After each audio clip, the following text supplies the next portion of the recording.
Okay, good morning, and I'll call to order the November 6th, 2023 regular meeting of the Haywood County Board of Commissioners. And our first order of business will be our pledge, and then after that, we'll have our invocation by Pastor Josh Frazier. So if everyone, if you would, stand for the pledge and the prayer.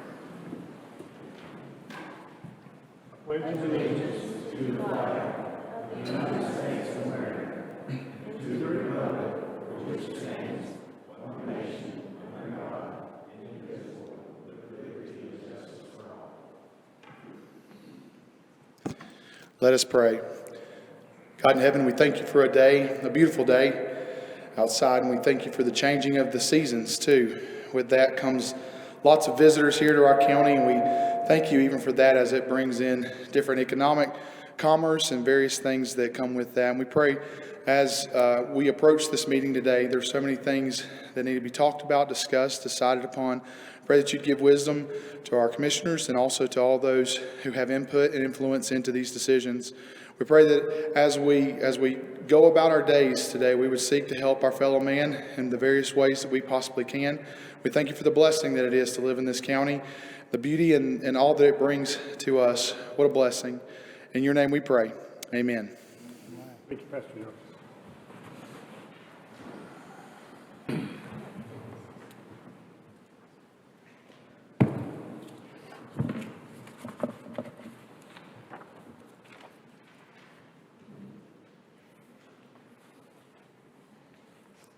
Okay, we do not have a public hearing this morning. That's our next order of business. And then after that is our public comment session. I do have one person that has signed up to speak. If you would limit your comments to 3 minutes, and Amy will let you know when your time's up. So our first person signed up to speak is Joy Hearn.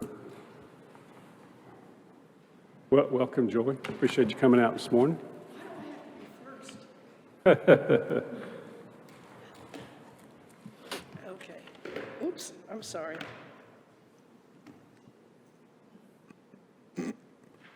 Okay, is that good enough? My name is Joy Hearn. I live at 42 Fireside Drive in Maggie Valley.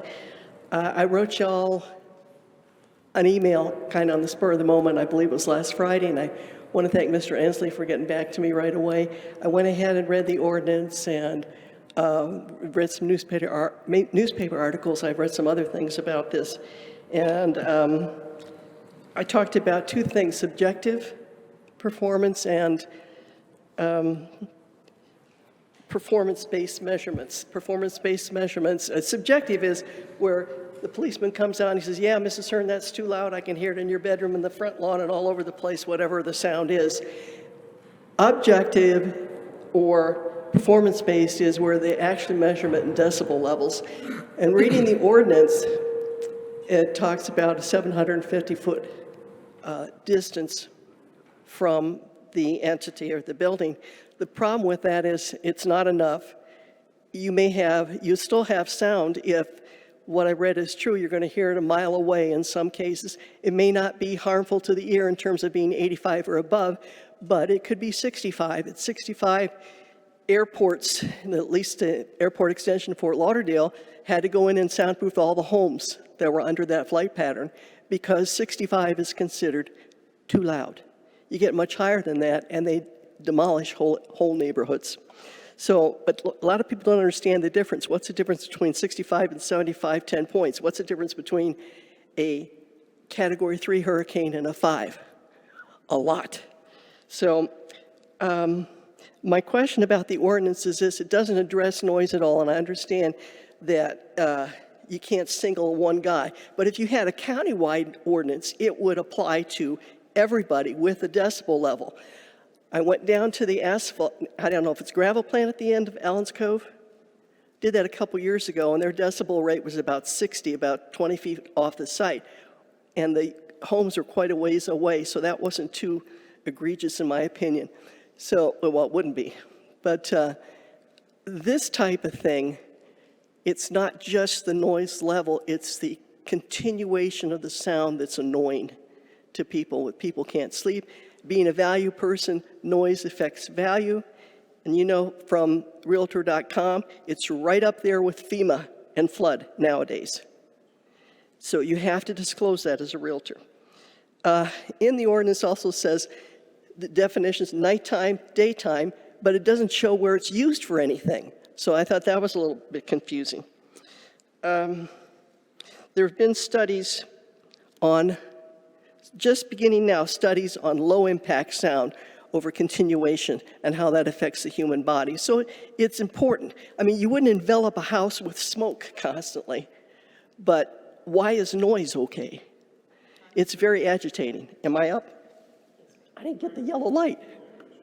Okay, so the last thing was, several years ago, I live right next to the festival grounds in Maggie Valley. I'm 1,300 feet away, and I could hear discussions and sound, and I want to tell you, those people have been wonderful. That the whole thing is turned around. You got the new city manager and police department in the past and current has been working with the promoters on the sound levels. I've got my home back, guys. Okay, you know, it's amazing that when you cut the sound down from the source, it helps. Of course, the valley can act like a megaphone and go up like this, and it's going to be the same thing around here in any mountainous area, that it just gets magnified. So I don't know exactly how you're going to solve the problem, but I do know there are other towns that have solved problems with the sound ordinance and having that decibel level because it's enforceable in court. Okay? Thank you very much. Mr. Ensley, thank you for getting back to me. I really appreciate that. Okay, would anyone else care to address the board this morning? Okay, seeing no one, I'll close the public comment session. We'll move on to constituent concerns. I do have a couple of announcements. Most Haywood County government offices will be closed on Friday, November 10th, in observance of Veterans Day. In the solid waste department, including the White Oak landfill, the materials recovery facility, and the convenience centers will be open, okay? So you can still go there. All offices will resume a normal schedule on Monday, November 13th. And then also, next we'll be holding a public hearing during the regular meeting on November 20th, 2023, to receive comments on proposed amendments to the Haywood County, North Carolina Code of Ordinances, and details will be published in a public hearing notice that will run this Wednesday, November 8th, and next Wednesday, November 15th, in the Mountaineer Legal Notices, and will be posted on the county website. Proposed revisions will be posted on the county website, and hard copies will be available during business hours here in the administration office and at the main branch of the Haywood County Library starting this Wednesday. And then, along with Ms. Hearn's comments about the setback, Jody, would you mind coming up and just telling us why you guys settled on 750 feet? And I think, is David here? Is David? Anyway.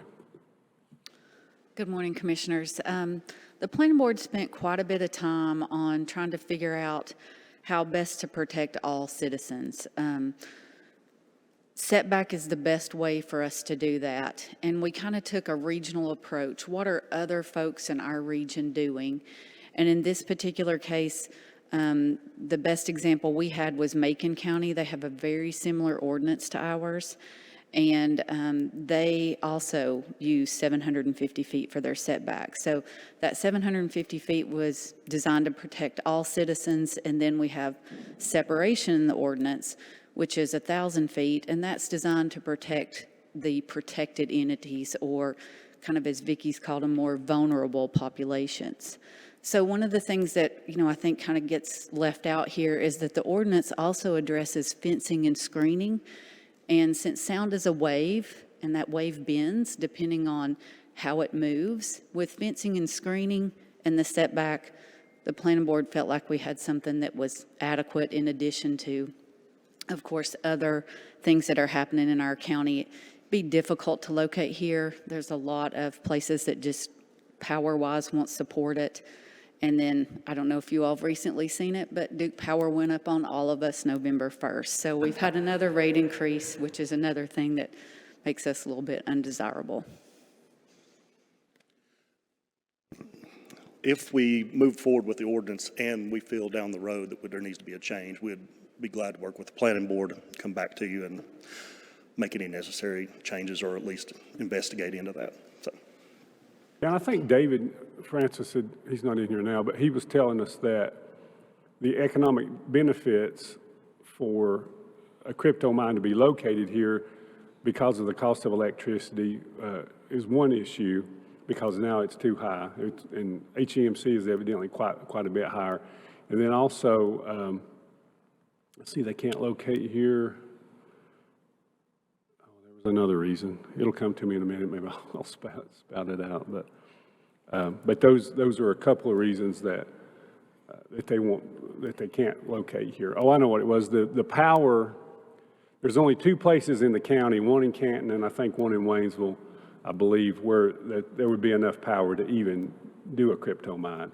So those being in the city limits, maybe the cities or the towns, I guess in this case, should probably look at doing some type of ordinance also about that. So those are two reasons also that they probably won't be located here. And then I had a question about, now you're talking about the fencing and the screening. Are those, when you say that, is it with sound panels? Are we requiring that, you think, in the ordinance? There isn't anything in there about sound panels specifically. I think we talk about vegetation and that sort of thing, which can also, be effective. So, if we were to get a submittal that was for a crypto mine, we would look really hard at making them meet all of the requirements that are in the ordinance, including fencing and screening. We can always ask for more than what the ordinance is requiring, but that's going to be our minimum. And if somebody really wants to work with you and locate something like that, then they're going to go above and beyond. I would just be very surprised to see an application for something like that come in to Development Services. And you're right. With David and I had some conversations before we really got into this. There was a little bit of interest at one time with the possibility of someone coming in here, and the power rates really were the issue. It was so much different than what they're facing out in Cherokee County, where they have hydroelectric power. Our producers, we just get such a higher rate. It was not something, and you're also correct. We talked with Duke, we talked with Haywood EMC. The locations are, like you said, we've only been able to identify 2 locations, and they both are in the towns. Any other questions? I know I'd gotten 2 or 3 emails about it and stuff. So, okay.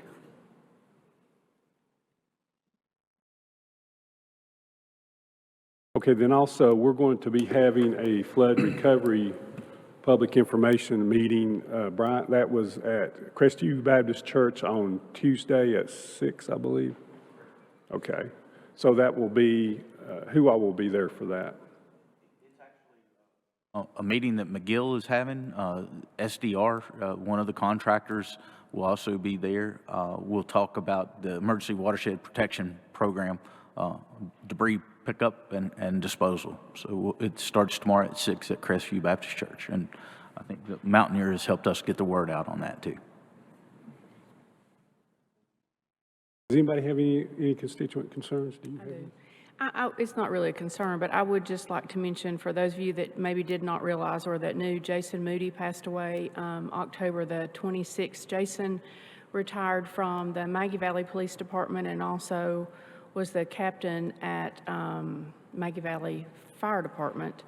And he was quite a contributor to our community, very kind man and definitely a great leader, and he will be sorely missed. So just want to send our condolences to his family and to the community. I had a couple of emails on the crypto mine and the sound ordinance, and I appreciate the planning board, their comprehensive study on that and checking out what other counties are doing. I saw where our chairman, who's a spokesman for our board, answered the email, and he is our spokesman. I spoke with Ms. Hearn on several different occasions. I'm glad to hear that things are better over in Maggie. And, I do, there's strength in numbers, and this planning board decision wasn't one that's just made overnight. They've studied it in depth, and I appreciate what you've done on that. And as Garen said, if something comes up later on where we need to tweak it a little bit, that's always a possibility.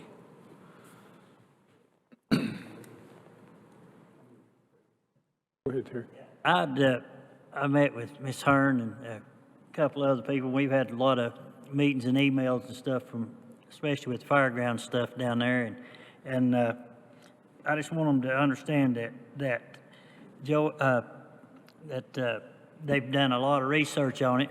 But one of the situations on the other noise that I want you to understand is anything we do has to be for everybody. We can't just, pick one area or whatever and make it work, but I'm sure that they will tweak it if something comes up that we can help. We're here to help everybody. And we understand that the noise is loud at some of these different locations, but we're sort of tied in a way with we have to meet the North Georgia for everybody. Like if we can't change like the train or the jake brakes on the tractor and trailers, but if we make an ordinance, it has to be for everybody.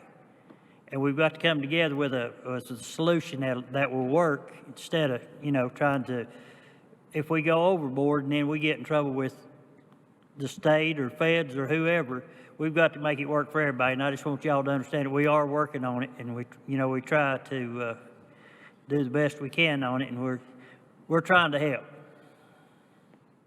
But it's a hard situation when you look at everybody. You got a lot of people that do like loud music, and you got some that don't like loud music. So we got to balance it out. But we appreciate you bringing it to our attention. Okay.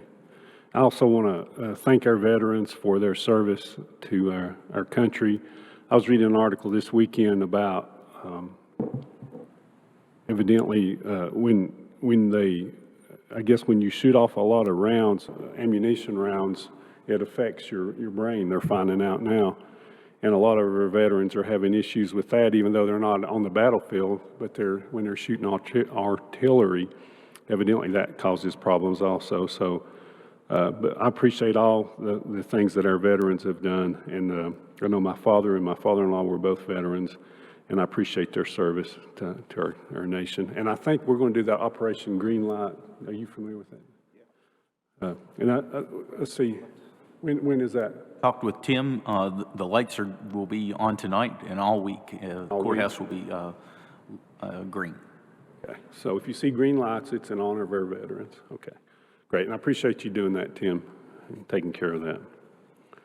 Okay, anything else before we move on? Okay, our next order of business will be our administrative agency reports and presentation. And so Bryant's going to give us an announcement of our new hires. Bryant, go ahead. Thank you, Mr. Chairman. It's been a while. We got out of the habit with COVID and forgot to circle back to it. So in October, we have a handful of new hires. April Huffman, Samantha Dunbar, both income maintenance workers. Narita Hermosillo and Sydney Schulhofer, social work.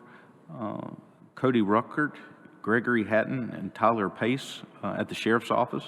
Reed Mason in Recreation.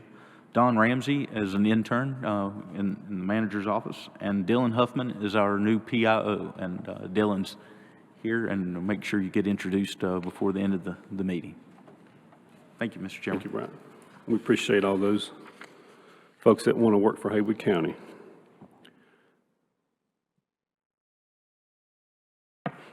Our next order of business is discussion adjustment to the agenda, and I do not have any. Does anyone else have anything? We'll move on to our consent agenda. Does anyone have any questions on the non-consent agenda? Also, I want to make a point that once these items are approved, especially item number 2 in a consent agenda, once these amended ordinances are approved today, they'll be updated by the county, on the county website and in the ordinance book by tomorrow morning. Does anybody have any questions about anything there? Well, just a comment. We have a new deputy clerk to the board. I'd like to give a personal welcome to Miss Haven Muse. That's item number 3. Have something she wants to say? No.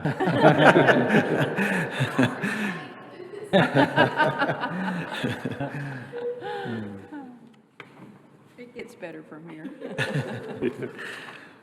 I know your dad would be proud, Haven. I know he would, yeah. Okay. And just remember, you are the assistant clerk 24/7, okay?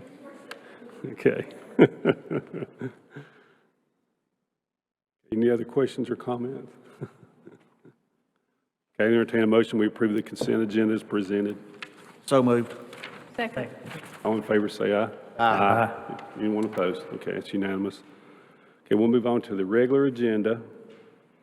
And item number 1 is to request approval of a resolution delegating pyrotechnic permitting to County Fire Marshal. And we have our Fire Marshal, Andrew Messer, here this morning. Welcome, Andrew. How's the baby doing? Morning, Commissioners. Thank you for allowing me to come before you this morning. Baby's doing well. Okay, great. She's growing about a pound a week, and her and Mom are both doing well. Thank you for asking. How old is she now? She was 8 weeks yesterday. Okay, great. So working on week number 9 right now. Sleeping all night? Sometimes. I know you've all been there before too, so depends on the day. It's worth it. Absolutely. She's worth every second of it. She's worth every second of it. Well, thank you for allowing me to come before you this morning for just a moment. In the past, the process for fireworks has always been we receive the packet from the fireworks company. The packet gets processed through our office, and then we pass it along to you guys to put on the agenda, and you guys have to approve it as per the general statute GS 14-413. However, GS 153A-12 allows the commissioners the ability to delegate any power under them to someone else. So that being said, this resolution today would allow the delegation to the Fire Marshal's office to allow us to issue the permits and to approve or deny the request for the fireworks. And that has been done in several other counties already. Some counties that have been doing that already are Gaston, Cabarrus, Mecklenburg, Henderson, Iredell, Swain, Lincoln, and Allegheny, just to name a few, as well as a couple of municipalities, Salisbury and Morehead City both do that as well. And that's just from a couple that we've heard back from. Working pretty well. Yes, sir. Anybody have any questions on that? How many requests do you get in a year? Typically not that many. We have a wedding venue in Turnpike up in the Dutch Cove area that always turns in a request for fireworks, and that's typically anywhere between, we've had as many as 8 or 10 shows in a year, and as few as this year, he only had 2. He was scheduled for 3, but one of them didn't work out. And we have the 4th of July fireworks. Then every now and then we'll get a request for a special event like the Tuscola-Pisgah game that wants to do fireworks for a football game or something special like that, but it's really not that many that we get. And when you get those requests, what would be the time frame for you to approve those? You can do that pretty much right away. Absolutely. We'll review the packet to make sure everything's in there. There should be in there their certificate of insurance, the shot list, their side distances, the map, all the required paperwork, as long as it's in there and they have their valid operator's license through OSFM as well as ATF, then we have no problem issuing the permit on the spot. And then it would all be it would be weather dependent on the day of the shoot. If it's super dry like it is right now, then of course we would never approve a fireworks show with the drought conditions that we're having right now. But it would be tentative approval as soon as it happened, and then on the day of, we would do the final inspection, the final approval. I'd just like to think that our fire marshal would probably know better about fireworks than we would anyway, so I think it's appropriate that you do that. So do you see any issues that would arise with you making a call versus us? No, sir, I don't. Okay, that's all I got.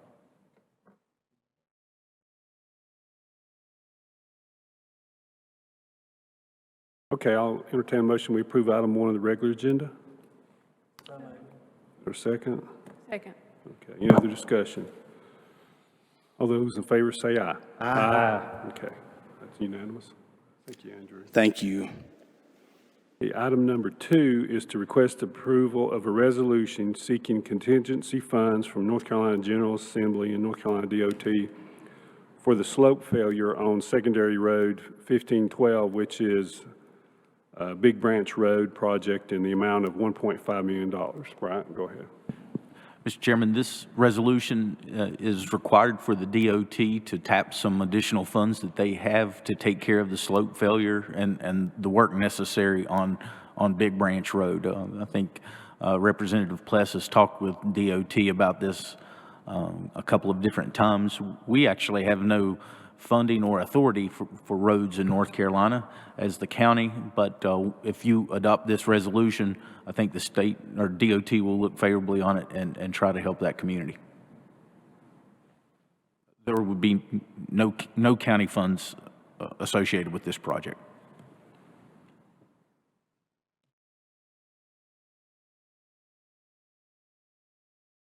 Make a motion to approve item number 2 on the agenda.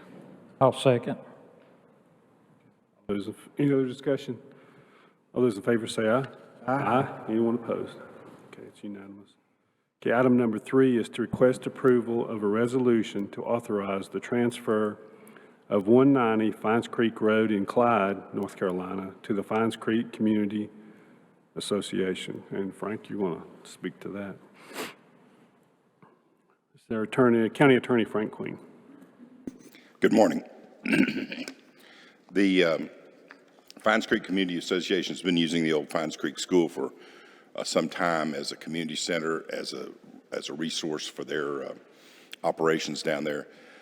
The history of the property is that it was acquired originally by the school board, probably in the 30s. Then when it ceased being used as a school, the statute requires it to be offered back to the county government, and the county government reacquired the title of this property, I don't know,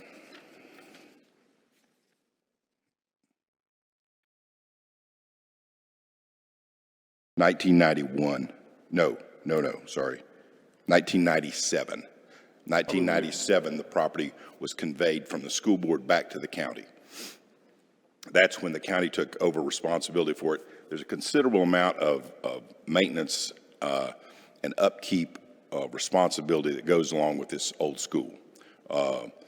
Not only the buildings, but the grounds themselves are subject to maintenance responsibilities of whoever's the owner. The situation right now is that we've got some plans to locate well, Haywood Christian Ministries has a plan to locate a food locker down there where people can pick up groceries from the Haywood Christian Ministries distribution system, okay?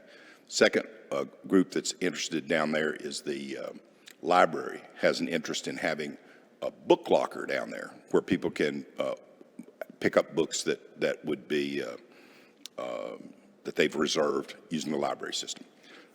That facility hasn't been built yet, so as we propose to convey the property to the community association for their use, take the responsibility of maintenance off of the county, we've reserved an easement for an area down there to build and operate these lockers, okay? Now, those are not done yet, and there's nothing built there yet, but I've reserved a general enough easement in the deed so that when we convey it over, they'll be the owner, the community association will be the owner. The county will have an easement to locate and maintain these lockers down there.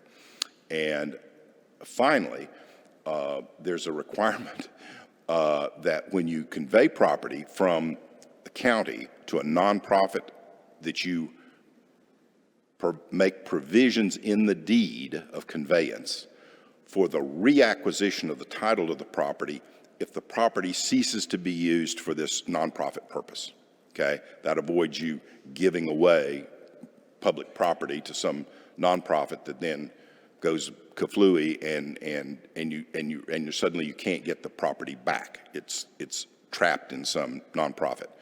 What we've done here in this deed is made a provision that if they cease to be using it for their nonprofit purposes for a period of 6 months, then for 9 months, then for 6 months after that cessation of use, the county reserves the right to require reconveyance of the property back to the county, okay? Now, would you do that? That'd be up to a future Board of Commissioners, probably. I mean, this community association's been operating very successfully down there for quite some time. And the chances are that with the facility there and the resources that they could bring to bear, for example, they could get grants probably to restore parts of the building that might be need repair, stuff like that. They've got some options down there for dealing with the property. We, as a county government, retain our this residual interest that keeps them from conveying it to somebody else. They'd have to offer it back to us before they could convey it to somebody else. Okay? Questions about that? Sometimes it's hard to give away stuff, and if you're county government, you have to, even if you're trying to give away stuff for a very good purpose and for a very good reason, you've got to make sure that that public purpose continues in effect with the property as you go forward. Thanks.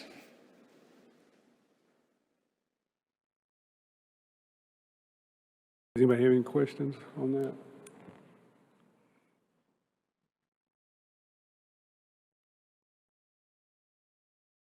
I'll entertain a motion. We approve item 3. So moved. Is there a second? Any discussion? Second by Jennifer, I guess. All those in favor say aye. Aye. Aye. Okay, it's unanimous. Okay, item number 4 is to request approval of a resolution authorizing the purchase of 18 mobile radios for EMS per exception to competitive bidding requirements and associated approval to purchase 6 APX 4500 Viper radios and 12 XPR 5550E UHF radios under North Carolina General Statute 143-129E. We have our Emergency Services Director, Travis Donaldson, to speak to that. Good morning, Travis. Good morning, Mr. Chairman, Commissioners. What I've got for you this morning is 18 radios that are going in 6 ambulances. Total of basically 3 radios per truck to be able to communicate with entities within the county as well as across the state through the Viper system. So these are going in ambulances that we've currently got on order and hopefully we'll see sometime in the near future.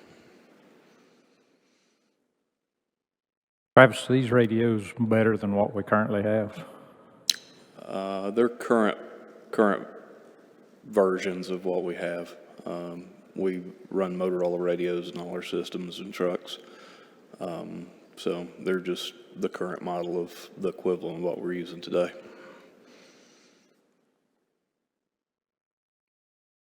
And these are on state contract, which is the bidding exception here. Easy to get. Up to 6 months. Just ask. Easy. Oh, okay. Okay. Any other questions for Travis? Okay, can we have a motion for item 4 of the regular agenda to approve? So moved. Is there a second? Second. Okay, any other discussion at all? All those in favor say aye. Aye. Aye. Okay, it's unanimous. Thank you, Travis.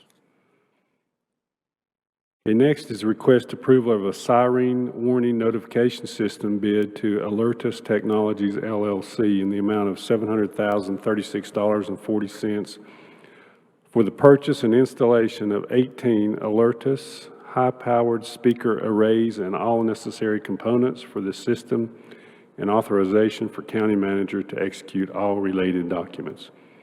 Program is funded by the North Carolina Department of Public Safety through Tropical Storm Fred Unmet Needs Grant, which was approved and appropriated by the Board of Commissioners on May 15th, 2023. And we have Travis here and Emergency Management Officer Zach Kuntz to speak to that this morning. Thank you, Mr. Chairman. This has been a long time coming, 2 years in the making from floods that affected us from Tropical Storm Fred. A lot of time, thought, effort, research has been placed into putting a system in place to be able to warn the citizens in case of flash flood or sudden a need for them to seek safety and to protect themselves. So I'm going to let Zach speak to the details of the system that we're recommending for purchase. Again, these went out to bid based on a set of requirements that we set forth in coverage areas and had multiple bids from several vendors. We spent quite a bit of time with each of those vendors learning about their product and their solution, and I'll let Zach speak a little bit more on those. Morning. Thank you, Travis. Thank you, Commissioners.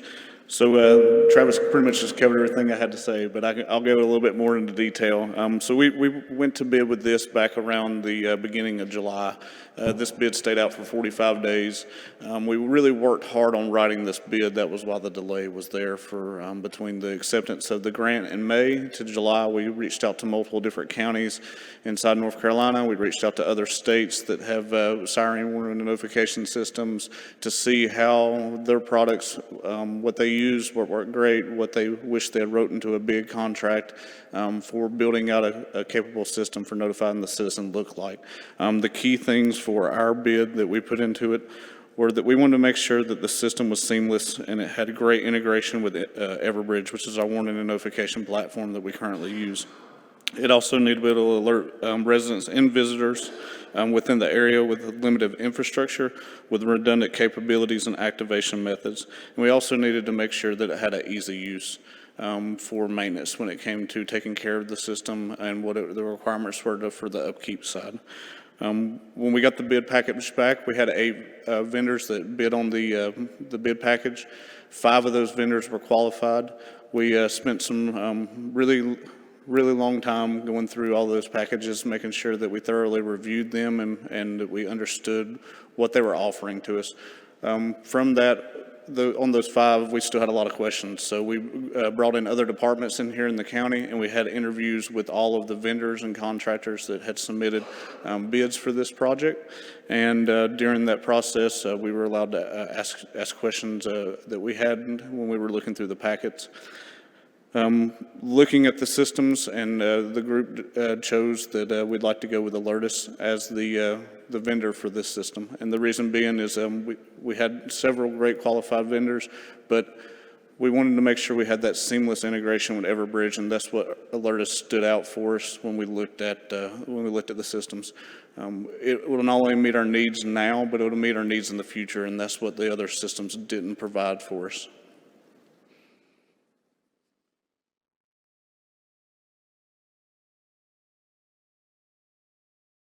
I'd see that on there, that it gives you the opportunity to grow the system. So explain how that might be. Yes, ma'am.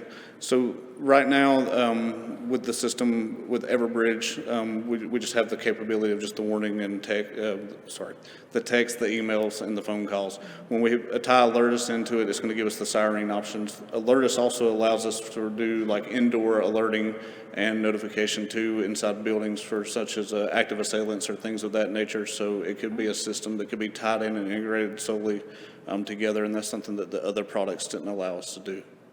We see in the future that we see more of that moving towards indoor alerting for larger areas, and once we start seeing more cell phone capabilities and things of that nature, so they also allow for more signage and things of that nature too. Zach, for those watching, if you don't mind, briefly in a nutshell, tell us how that system will work. I mean, once it sees that the water's rising, what happens from that point? Yeah, so we're going to have a couple different options with this. With the redundancy that we've chosen and we like to go with, that Alertus is going to give us, the system will receive data from the rain gauges and the river gauges. That's something we've got to work on with the rain gauges on how much rainfall will activate the sirens for the prediction of the raise of the river. The first thing we'll be able to determine pretty quickly is the rise of water and what the activation from that looks like. So the river will start to rise. The rain gauge or the river gauge will recognize that. To then send a message to a control unit. The control unit will then communicate out to the cloud platform. The cloud platform will then send a text message and then also at the same time activate the siren. We also will have the capability where we're monitoring the gauges ourselves to be at the 911 center and press the button and activate them. It will send the message, activate the siren. Or if we lose infrastructure in the area, we can't communicate with the towers or something of that nature, we will be able to manually walk up and hit the button and allow the fire departments to be able to access them like that if they see the need for it to be activated. So the fire departments will have access to them as well? Yeah, we'll have a manual activation on site, yes, sir, that they'll be able to access. What's the timing look like once we approve this, if we do approve it, from this point on? What's the timing? We're shooting to looks have like? this done by the end of June. This is what we're currently looking at.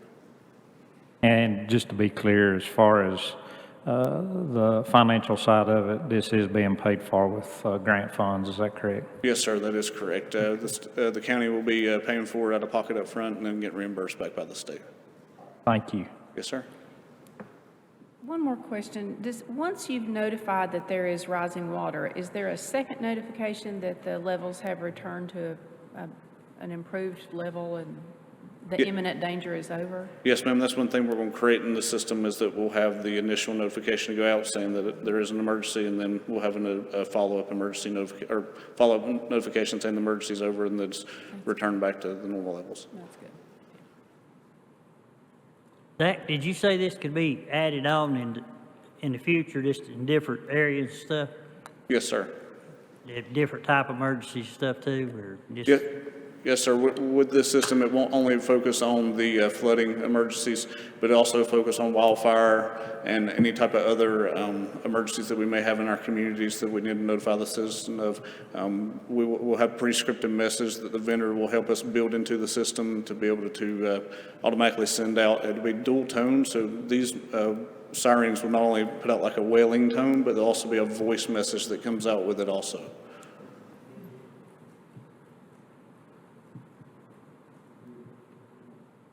So so the water's rising, and I live in, let's say I live on Cold Creek, okay, in Crusoe. So do I get an alert on my cell phone?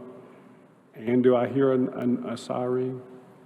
You probably said that, but. Yes, sir. That's the way that we've got this, that we'll have the system designed is that when the water starts to rise, you'll get the notification via the siren tower, a voice notification, and long as cellular infrastructure is still in place and not been degraded, you'll get the text message notification also. Then, when the siren goes off, does it stay on? It'll go off for the scripted message time, and then it'll go back off.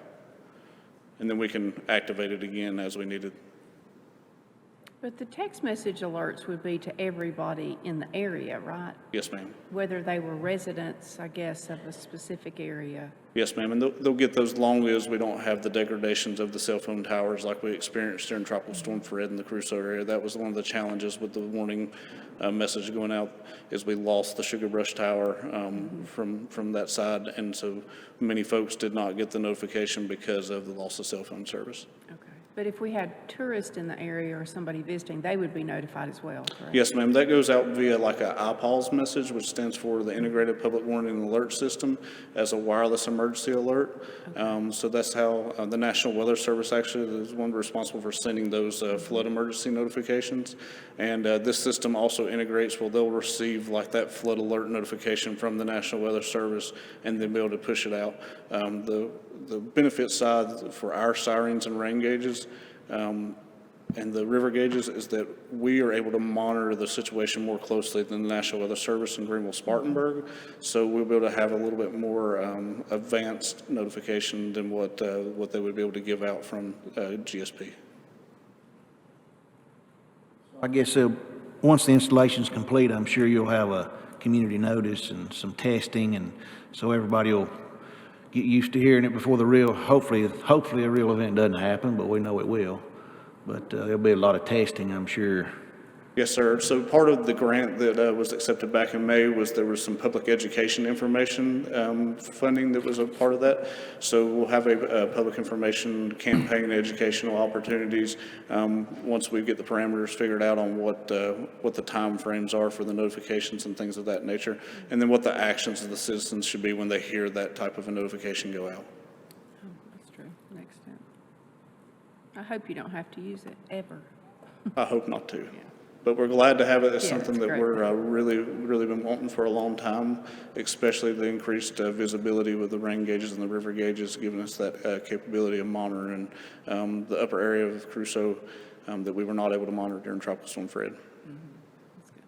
Zach, I'm thinking of, and this will probably, as time goes on, it'll be less and less, but I'm thinking of an elderly person who doesn't have a cell phone, doesn't get text, so they're just mainly alerted by the siren, correct? So they would mainly hear the siren, but our system also has the way, if they still have a landline, to make a phone call out on the landline. They do? We have it configured to that, yes, sir. That's what our current system has. Okay, so the phone will ring, they can pick it up, and it'll tell them Yes, sir. that message. Okay, great. Okay. Sounds like you got all your bases covered. We're attempting to cover every platform capable that we have out there, so we make sure that we can warn everyone to get out of harm's way when we need to. Right, okay. Because I was thinking, my mom doesn't have her cell phone doesn't work where she's at. Yes, sir. And we have that a lot in Yep. in the county still. We have a lot of residents that don't have cell phones, and cell phones don't work in their area, and that's one of the main reasons for this, the siren system is for those areas that are flood prone hazard areas, that we can make sure we can notify those citizens to get out of harm's way. Especially in the West Fork area. Yes, sir. And it'll be quick, because you mentioned a flash flood, which is, I think some of what caught us off guard last time was that it was so fast. Yes, ma'am. So is there, I'm sure there are, but can you tell us what the safeguards are in place for when it's rapid? I mean, how quickly can we notify? The parameters on the rate of rise versus when the notification will go out is something that we'll work with the vendor to figure out as we work through the project. So we don't have that exact time frame nailed down yet. But with the installation of these new gauges, like up in the Crusoe area, the highest river gauge that we're going is right there at the Big East Fork Shining Creek Trailhead. Yeah. That'll give us a lot more buffer area from the wilderness area to community impact that we did not have during Tropical Storm Fred. During Tropical Storm Fred, the only river gauge we were able to monitor was Mundy Field, which is all the way at the very, as everyone knows, all the way at the very end of the Crusoe community. So we're adding in 3 of those river gauges in the Crusoe area, being upstream above the community to actually be able to see what is going on. We'd love to go even higher, but we're not allowed to because of the wilderness area of the Pisgah National Forest above the trailhead right there. But this is going to be a really great system that's integrated and tied together to be able to alert the citizens. Yeah, that's really good information. That's good to know. Yeah.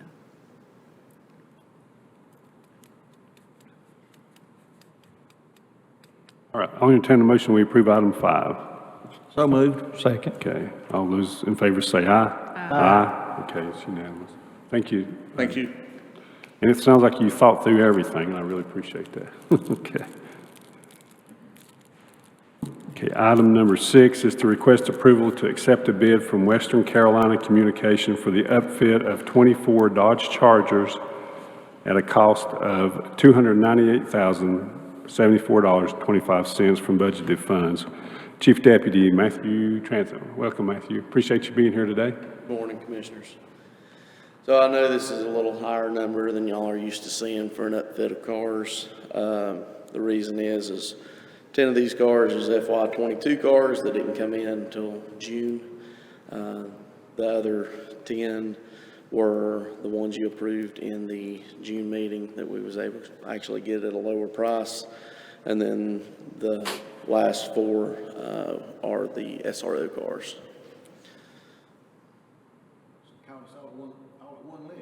All at one lick.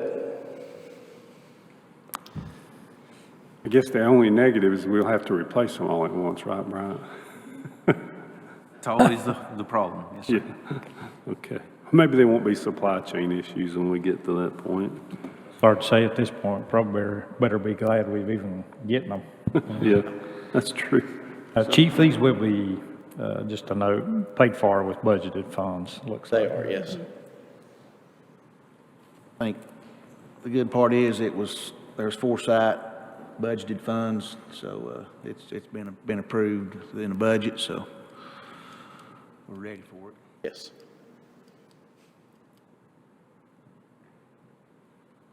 Okay, I'll entertain a motion. We approve item 6. So moved.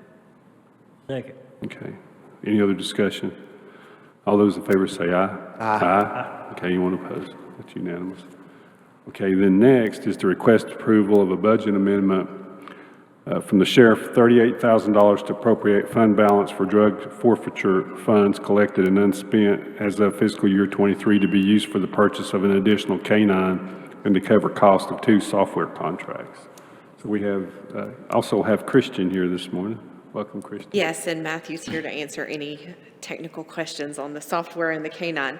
So we're asking for $38,000 of the drug forfeiture funds that were collected in last fiscal year to use to cover these costs, the K-9 and 2 software contracts. So, Matthew, this is what I'm wondering. So, when you get drug forfeiture funds, what is that? Let's say. So is that you find cash, or they have a car and you sell it, or what is that? All the above? Yeah, so there's several different revenues or avenues that comes into that. The most common one, we do a BD4 form with the North Carolina Department of Revenue. So if our guys make an arrest, anything over 7 grams, they tax that at $200 a gram. If they have money at the time of the arrest, we can seize that as the tax for that narcotic. That goes to North Carolina Department of Revenue. We get 75% of that back. Also, with us having the DEA TFO in Asheville, we are able to actually DAG money, so we can prove that money is used for, or that money come from the sale or distribution of narcotics. We can take that, and the same principles apply as the percentage that we get for that. And it's Christian's job to filter that as it comes through and then move it into the asset forfeiture line item. But we can also seize cars. We've not done that too many times in the recent past. We can take those, auction those, and same thing applies. That money would go, the asset forfeiture, you can take a car as part of BD4. North Carolina Department of Revenue can actually take about whatever they want to satisfy that tax bill for the amount of narcotics. They can seize campers, boats, whatever, auction that off, and then they pay that tax bill, whatever it is, and then the person gets whatever's left, and once our bill is satisfied, or the state's bill is satisfied. What's that fund balance currently, do you know? As of June 30th, 2023, we had about 121,000. I'm just going off memory here. It was quite a significant amount, so. And that does carry over year after year? Yes. And that's what. We come to you to request that be carried over. So we designate those funds, and then they are restricted. They cannot be used for any other purposes except for sheriff's operations. So the K-9 kind of pays for himself, Yes. if you think about it. So you know? that's another way of it. So sometimes we'll seize large sums of cash with no narcotics from somebody that we know we do, without getting into the specifics of it. The K-9 alerts on the cash seized, we can seize that cash as well. So the dogs, every dog that we have bought in the last 10 years has been paid for by drug forfeiture funds, so they've been paid for by our drug dealers. So. How many do we have right now, Chief? This will make 6. So the one you approved a couple of months ago for the purchase of, that was actually a replacement for one that had retired about a year prior. This was to add one, and I actually tried to get a a dog that was donated to us.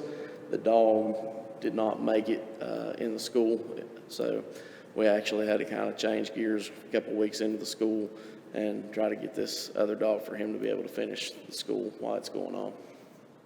I think that's great. I remember when I was working in the 90s, you know, we had maybe one dog in the whole county, and you'd have to call another agency to come out and wait. So I think it's great that we have that many.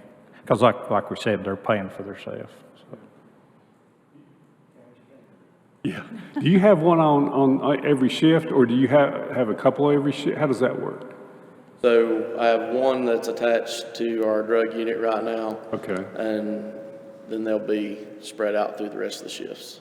The other ones will, yep. And then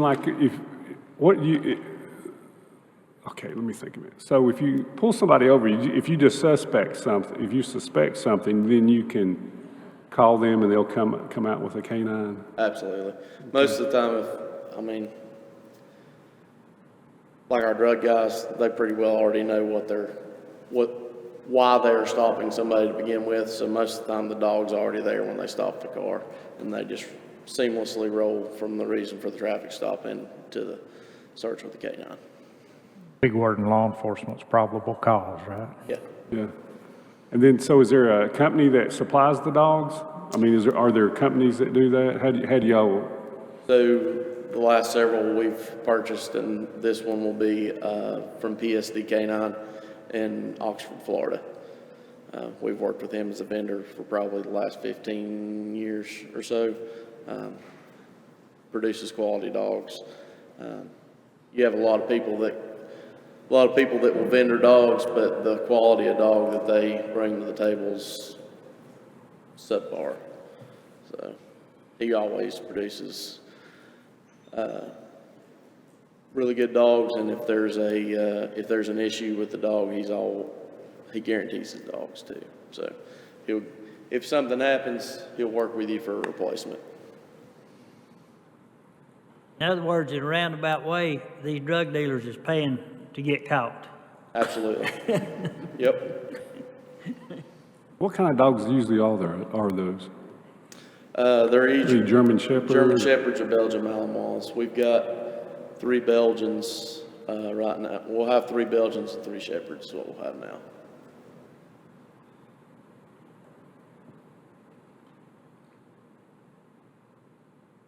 Questions? Okay, I'll entertain a motion. We approve item 7. So moved. Second. Okay, all those in favor say aye. Aye. Okay, it's unanimous. Okay, item number 8 is to request approval of a budget amendment for social services, $300,233 to recognize the actual revenue carryover from fiscal year 2022-2023 to fiscal year 2023-2024 and adjust the expense accordingly for Medicaid expansion. Good morning, Ira. Good morning, Mr. Chairman, Commissioners. Back in June, y'all had voted to accept some funding from the state to help pay for Medicaid expansion. The state had offered $300,000. This is a carryover. We obviously didn't get much of a chance to spend it at the end of the year. And this will help cover salaries and equipment costs for expanding Medicaid. Now, Medicaid expansion will begin on December 1st. That's where we'll have the ability for folks who are 19 to 64 or folks who are on programs already that are not full Medicaid to have a chance to get the coverage.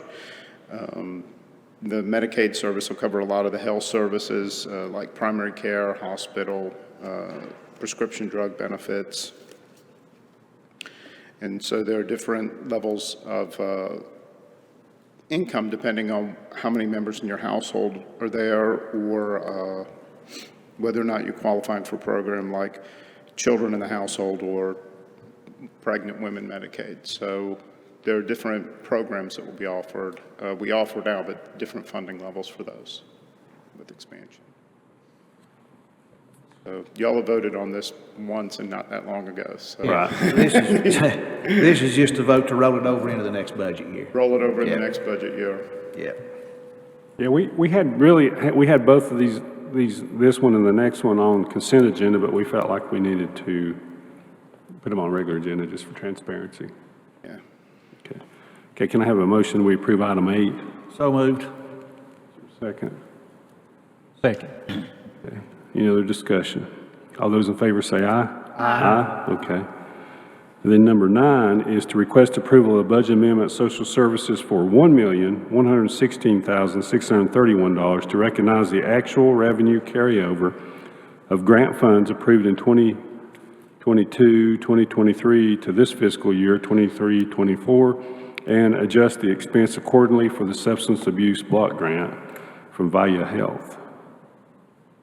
Yes, these are also state funds. Senator Plus was instrumental in getting them for our area, or Representative Plus was instrumental for getting them in our area. The funding comes from the federal government, rolls through the Department of Mental Health, and they put it through VIA as the local entity to carry it.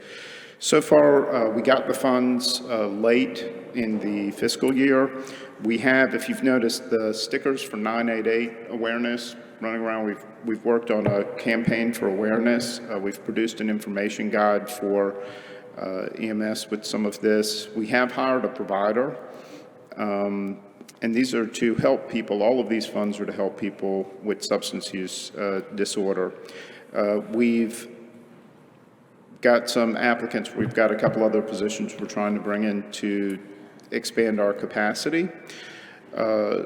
We've helped secure some pharmacy needs, and we've been working a lot with justice-involved people in the recovery court so far. But we do have a significant portion of the funds to roll over to get this spent. You got any questions on that?